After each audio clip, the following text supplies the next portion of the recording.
ಮುಂದುವರಿದ ಭಾಗವಾಗಿ ನೀವು ಈ ವಾರ್ ಹೆಲಿಕಾಪ್ಟರ್ ನೋಡ್ತಾ ಇದ್ರಿ ಸ್ನೇಹಿತರೆ, ಎಷ್ಟೊಂದು ಅದ್ಭುತವಾಗಿ ಮಾಡಿದರೆ ವಾರ್ ಹೆಲಿಕಾಪ್ಟರ್. ಇನ್ಫ್ಯಾಕ್ಟ್ ನೋಡಿದ್ರೆ ಸೊ ಅಲ್ಲಿರ್ತಕ್ಕಂಥ ಬುಲೆಟ್ ಇನ್ಫ್ಯಾಕ್ಟ್ ಗನ್ ಫೈರ್ ಮಾಡ್ತಕ್ಕಂಥದ್ದು.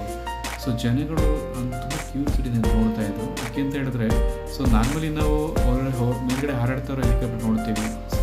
ಜನಸಾಮಾನ್ಯರಿಗೆ ಸಾಮಾನ್ಯವಾಗಿ ಹೆಲಿಕಾಪ್ಟರ್ ಹೋಗ್ತಕ್ಕಂಥ ಒಂದು ಅವಕಾಶ ಸಿಗೋದು ತುಂಬಾ ಕಡಿಮೆ. ಸೊ ದೊಡ್ಡ ದೊಡ್ಡ ರಾಜಕಾರಣಿಗಳು, ಫಿಲಮ್ ಸ್ಟಾರ್ಗಳಾದರೆ, ದೊಡ್ಡ VIP ಆದರೆ ಅದನ್ನು ಹೆಲಿಕಾಪ್ಟರ್ ಯೂಸ್ ಮಾಡ್ತಾರೆ.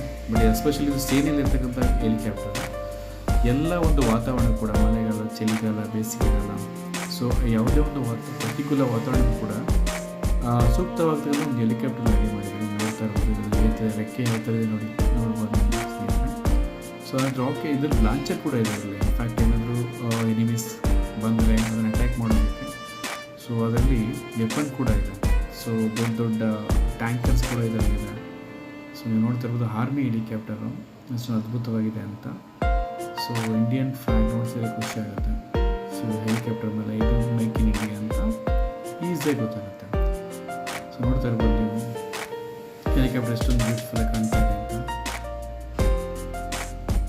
ಎಲ್ಲ ಒಂದು ಸ್ಥಿತಿಯಲ್ಲೂ ಕೂಡ ಸೊ ಅನುಕೂಲ ಆಗೋ ಥರ ಇದನ್ನು ಟೈರ್ಲೆಸ್ ಆಗಿ ಇದರಲ್ಲಿ ನೋಡಿದ್ರೆ ಒಳಗಡೆ ಬರೀ ಒಬ್ಬರು ಅಥವಾ ಇಬ್ಬರು ಮಾತ್ರ ಕೂತ್ಕೊಂಡು ಟ್ರಾವೆಲ್ ಮಾಡ್ಬೋದು. ಫ್ಲೈಟ್ ಎನಿಮೀಸ್ ಅಟ್ಯಾಕ್ ಮಾಡೋದಕ್ಕೆ ಬಳಸ್ತಕ್ಕಂಥ ಒಂದು ಹೆಲಿಕಾಪ್ಟರ್ ಇದೆ. ಸೊ ಹಾಗಾಗಿ ಜಾಸ್ತಿ ಜನ ಕೂತ್ಕೊಳ್ಳೋಕ್ಕಾಗೋದಿಲ್ಲ ಇದರಲ್ಲಿ ಅನ್ಸುತ್ತೆ.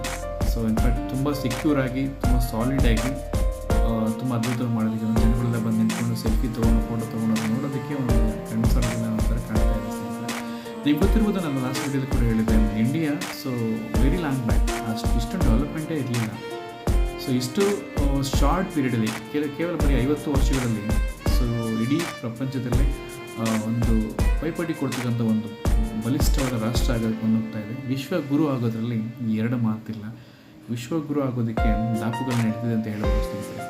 ಪ್ರಪಂಚದ ಜನಗಳಿಗೆ ಬದುಕೋದು ಹೇಗೆ ಅಂತಲೇ ಗೊತ್ತಿಲ್ಲದ ಸಮಯದಲ್ಲಿ ನಮ್ಮ ದೇಶದಲ್ಲಿ ಇರ್ತಕ್ಕಂತಹ ಶಂಕರಾಚಾರ್ಯರು, ಮಧ್ವಾಚಾರ್ಯರು, ಬಸವಣ್ಣ, ಅಕ್ಕಮಹಾದೇವಿ, ಬುದ್ಧ ಆಗಿರ್ಬೋದು, ಹಲವಾರು ದಾರ್ಶನಿಕರುಗಳು, ಋಷಿಮುನಿಗಳು, ವಿದ್ವಾಂಸಕರು ವಿಶ್ವಕ್ಕೆ ಬದುಕೋದು ಹೇಗೆ ಅಂತ ಗೊತ್ತಿಲ್ಲದಿರೋ ಸಮಯದಲ್ಲಿ ಬದುಕೋದನ್ನು ಕಲಿಸ್ಕೊಟ್ಟು ವಿಶ್ವಕ್ಕೆ ಶಾಂತಿ ಮಂತ್ರವನ್ನು ಪಠಿಸಿದ ದೇಶ ನಮ್ಮ ಹೆಮ್ಮೆಯ ಭಾರತ ಅಂತಲೇ ಹೇಳ್ಬೋದು.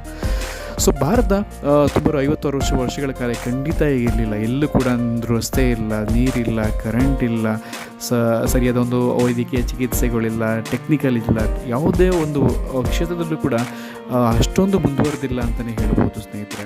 ಬಹಳ ಹಿಂದೆ ಆಲ್ಮೋಸ್ಟ್ ಒಂದು 50 ವರ್ಷಗಳ ಹಿಂದೆ ನಮ್ಮ ದೇಶದ ಪ್ರಧಾನಮಂತ್ರಿಗಳು ಒಂದು ಸಲ ಅಮೇರಿಕಕ್ಕೆ ಹೋಗ್ಬಿಟ್ಟು ಆ ದೇಶದ ಒಂದು ಅಧ್ಯಕ್ಷರ ಹತ್ರ ಕೇಳಿದ್ರಂತೆ, ಸೊ ತಾವುಗಳು ಸೂಪರ್ ಕಂಪ್ಯೂಟರ್ ಕಂಡುಹಿಡಿದಿರಾ, ನಮಗೂ ಸ್ವಲ್ಪ ಕೊಡಿ, ನಮಗೂ ಕೂಡ ಮುಂದೆ ಒರೆಯೋದಕ್ಕೆ ನಾವು ಕೂಡ ಹೆಲ್ಪ್ ಆಗುತ್ತೆ ಅಂತ ಕೇಳಿದಾಗ ಅವರು ಭಾರತಕ್ಕೆ ಕ್ಲೋಸ್ ಆಗಿದ್ರು ಕೂಡ ಕೊಡೋದಕ್ಕೆ ನಿರಾಕರಿಸ್ಬಿಟ್ಟು, ನಿಮಗೆ ಬೇಕಾ ಸೂಪರ್ ಕಂಪ್ಯೂಟ್ರು ಅಂತಂದು ಗಹಗಹಿಸಿ ಹಾಕ್ಬಿಟ್ರಂತೆ.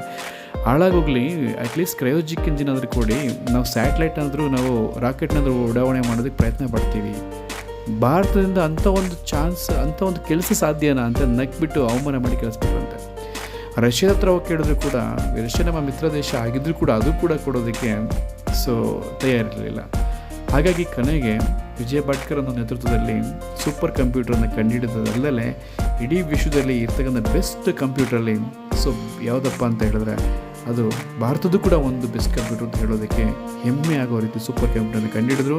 ಕ್ರಯೋಜಿಕ್ ಇಂಜಿನ್ ಅನ್ನೋದು ಕಂಡುಹಿಡಿದ್ಬಿಟ್ಟು ಅದರಿಂದ ರಾಕೆಟ್ ಉಡಾವಣೆಯಲ್ಲಿ ಸ್ಯಾಟಲೈಟನ್ನು ಕೂಡ ಸ್ಯಾಟಲೈಟ್ ಮಾಡಿದ್ದಾಯಿತು, ಅದನ್ನು ಕೂಡ ಯೂಸ್ ಮಾಡೋ ಥರ ಆಯಿತು ಸ್ನೇಹಿತರೆ. ಕೊನೆಗೆ ಮಂಗಳ ಗ್ರಹಕ್ಕೆ ಹೋಗಿ ಸೊ ಅಲ್ಲೂ ಕೂಡ ಹೆಜ್ಜೆಯನ್ನು ಡಾಪುಗಳನ್ನ ಇಟ್ಟು ಇಡೀ ವಿಶ್ವಕ್ಕೆ ನಾವು ಹೊಂದಿದ್ದೀವಿ ಅನ್ನೋದನ್ನು ತೋರಿಸ್ಕೊಟ್ವಿ ಸ್ನೇಹಿತರೆ. ನಿಜಕ್ಕೂ ಭಾರತ ಅದ್ಭುತವಾದ ದೇಶ. ಬಹಳ ಹಿಂದೆ ಹೀಗಿರಲಿಲ್ಲ ಖಂಡಿತ. ಒಂದೇ ಇಡೀ ವಿಶ್ವವನ್ನೇ ಆಳ್ತಕ್ಕಂಥ ಒಂದು ಸಮಯ ಬಂದೇ ಬರುತ್ತೆ ಅಂತ ಹೇಳೋದಕ್ಕೆ ಇಷ್ಟಪಡ್ತೀನಿ. ಆದರೆ ಹಿಂದೂ ಧರ್ಮವನ್ನು ಇಡೀ ಪ್ರಪಂಚನ ಕಾಪಾಡ್ಕೋಬೇಕು. ಏಕೆಂದರೆ ಸೊ ಹಿಂದೂ ಧರ್ಮ ಇರ್ತಕ್ಕಂಥ ಎಲ್ಲ ಒಂದು ಅಹಿಂಸಾ ತತ್ವ ಬೇರೆ ಯಾವ ಧರ್ಮದಲ್ಲೂ ಇಲ್ಲ. ನಾವು ಪ್ರತಿಯೊಂದನ್ನು ಪೂಜೆ ಮಾಡ್ತೀವಿ. ಕಲ್ಲು, ಮಣ್ಣು, ಪ್ರಾಣಿ, ಪಕ್ಷಿಗಳು, ನಿಸರ್ಗದ ಪ್ರತಿಯೊಂದನ್ನು ಕೂಡ ಒಂದು ಸಣ್ಣ ಒಂದು ಪ್ರಕೃತಿಯಲ್ಲಿ ಇರ್ತಕ್ಕಂಥ ಯಾವುದೇ ಒಂದು ವಸ್ತುವನ್ನು ಕೂಡ ನಾವು ದೇವರ ರೂಪದಲ್ಲಿ ನೋಡ್ತಕ್ಕಂಥದ್ದು ಅಹಿಂಸಾ ತತ್ವವನ್ನೇ ನಾವು ಬಳಸ್ಕೊಂಡಿದ್ದೀವಿ ಅಂತ ಹೇಳ್ಬೋದು. ನೀವು ಯಾವುದೇ ಫಂಕ್ಷನ್ ಮಾಡಿ, ಪ್ರೋಗ್ರಾಮ್ ಮಾಡಿ, ಯಾವುದೊಂದು ಸಮ್ಮೇಳನ ಮಾಡಿ, ಸಾಹಿತ್ಯ ಸಮ್ಮೇಳನ, ಕನ್ನಡ ಸಾಹಿತ್ಯ ಯಾವ ಥರ ಮಾಡಿ ಫೈನಲಾಗಿ ನಾವು ಒಂದು ಶಾಂತಿಗೆ ಶರಣಾಗ್ಬಿಡ್ತೀವಿ. ಸೊ ಶಾಂತಿ ಅಂದರೆ ಎಲ್ಲ ಒಂದು ಪಕ್ಷಿಗಳು, ಪ್ರಾಣಿಗಳು, ಮನುಷ್ಯರು ಎಲ್ಲರೂ ಕೂಡ ಅಂದರೆ ಸರ್ವೇ ಭವಂತು ಸುಖಿನಃ, ಸರ್ವೇ ಸಂತು ನಿರಾಮಯ, ಸರ್ವೇ ಭದ್ರಾದಿ ಪಶ್ಯಂತು ಮಾ ಪಶ್ಯಂತು ದುಃಖ ಭಾಗ್ಯವೆ ಅಂತ ಹೇಳಿದ್ರೆ ಎಲ್ಲರೂ ಸುಖವಾಗಿರಬೇಕು, ಎಲ್ಲರೂ ನೆಮ್ಮದಿ ಇರಬೇಕು, ಎಲ್ಲರೂ ಕೂಡ ಒಂದು ಯಾವುದೇ ಥರ ಗೊಂದಲಗಳಿಲ್ಲದೆ ಸಮಸ್ಯೆಗಳಿಲ್ಲದೆ ನೆಮ್ಮದಿಯಿಂದ ಜೀವನ ಸಾಗಿಸಬೇಕು ಅಂತ ಹೇಳಿದ್ರೆ ಎಲ್ಲರೂ ಅಂತ ಹೇಳಿದ್ರೆ ಕೇವಲ ಬರೀ ಭಾರತದವರು ಮನುಷ್ಯರುಗಳು ಮಾತ್ರ ಅಲ್ಲ, ಎಲ್ಲರೂ ಕೂಡ ವಿಶ್ವದಲ್ಲಿರ್ತಕ್ಕಂಥ ಎಲ್ಲ ಜನಗಳು, ಎಲ್ಲ ಪ್ರಾಣಿ ಪಕ್ಷಿಗಳು, ಕ್ರಿಮಿಕೀಟಗಳು, ಸಣ್ಣ ಪುಟ್ಟ ಒಂದು ವಿಷಯ ಎಲ್ಲರೂ ಕೂಡ ನೆಮ್ಮದಿಯಿಂದ ಶಾಂತಿಯಿಂದ ಬದುಕಬೇಕು ಅನ್ನೋದು ಭಾರತದ ಒಂದು ಮೆಸೇಜ್ ಅಂತ ಹೇಳಿದ್ರೆ, ಒಂದು ಸಂದೇಶ ಅಂತಲೇ ವಿಶ್ವಕ್ಕೆ ಹೇಳ್ಬೋದು ಸ್ನೇಹಿತರೆ. ಒಂದು ಸಲ ಭಾರತದ ಪ್ರಧಾನಮಂತ್ರಿಗಳು ಹೇಳಿದ್ರು, ಇಲ್ಲ ನಾವು ತುಂಬ ಜನಗಳು ಆರೋಗ್ಯ ಹಾಳಾಗ್ತಿದೆ, ಸರಿಯಾಗಿ ಎಕ್ಸಸೈಸ್ ಮಾಡ್ತಿಲ್ಲ, ಹಾಗಾಗಿ ನಮ್ಮ ಭಾರತ ಒಂದು ಆ್ಯನ್ಸಿಯಂಟ್ ತುಂಬ ಪುರಾತನದಲ್ಲಿ ಕೂಡ ಯೋಗವನ್ನು ನಾವು ಮಾಡ್ತಾಯಿದ್ದೀವಿ, ನಾವು ಅದನ್ನು ಮಾಡೋಣ ಅಂತ ವಿಶ್ವಕ್ಕೆ ಕೇಳಿದಾಗ 24ನೇ ತಾರೀಕು ಎಲ್ಲ ಸುಮಾರು 204 ರಾಷ್ಟ್ರಗಳು ಫೈನಲಾಗಿ ಯೋಗವನ್ನು ಮಾಡೋದಕ್ಕೆ ಒಪ್ಕೊಂಡು. ಅಂದರೆ ಭಾರತ ಅಂದರೆ ಅಷ್ಟೊಂದು ನಂಬಿಕೆ, ಯಾವುದೇ ತರಹದ ಒಂದು ಸಂದೇಹವೇ ಇಲ್ಲದ ಹಾಗೆ, ಯಾವುದೋ ನಿಸ್ಸಂಶಯವಾಗಿ ಇಡೀ ವಿಶ್ವದ ಭೂಪಟದಲ್ಲಿ ನಂಬಬಹುದಾದಂಥ ಒಂದೇ ಒಂದು ಏಕೈಕ ರಾಷ್ಟ್ರ ಅಂದರೆ ಅದು ಭಾರತ ಅಂತ ಹೇಳ್ಬೋದು ಸ್ನೇಹಿತರೆ. ಭಾರತ ಖಂಡಿತವಾಗ್ಲೂ ಬೆಳೆಯುತ್ತೆ ಖಂಡಿತವಾಗ್ಲೂ. ಅದು ನಮ್ಮ ಕಾಂಟ್ರಿಬ್ಯೂಷನ್ ತುಂಬ ಅವಶ್ಯಕತೆ ಇದೆ ಸ್ನೇಹಿತರೆ. ನಮ್ಮ ಕೈಲಾದ ಸಹಾಯವನ್ನು ನಾವು ಮಾಡೋಣ. ಭಾರತವನ್ನು ನಂಬರ್ 1 ರಾಷ್ಟ್ರ ಮಾಡೋದ್ರ ಲೀಗಲಿ, ಎಥಿಕಲಿ, ಹ್ಯಾಪಿಲಿ. ಸೊ ನಾವು ಭಾರತವನ್ನು ಬೆಳೆಸೋಣ ಅಂತ ಹೇಳ್ತೀನಿ. ಸೊ ಈ ವಿಡಿಯೋ ಕಂಟಿನ್ಯೂ ಮಾಡ್ತೀನಿ, ಹಾಗೆ ನೋಡ್ತಾ ಇರಿ. Thank you very much. Love you.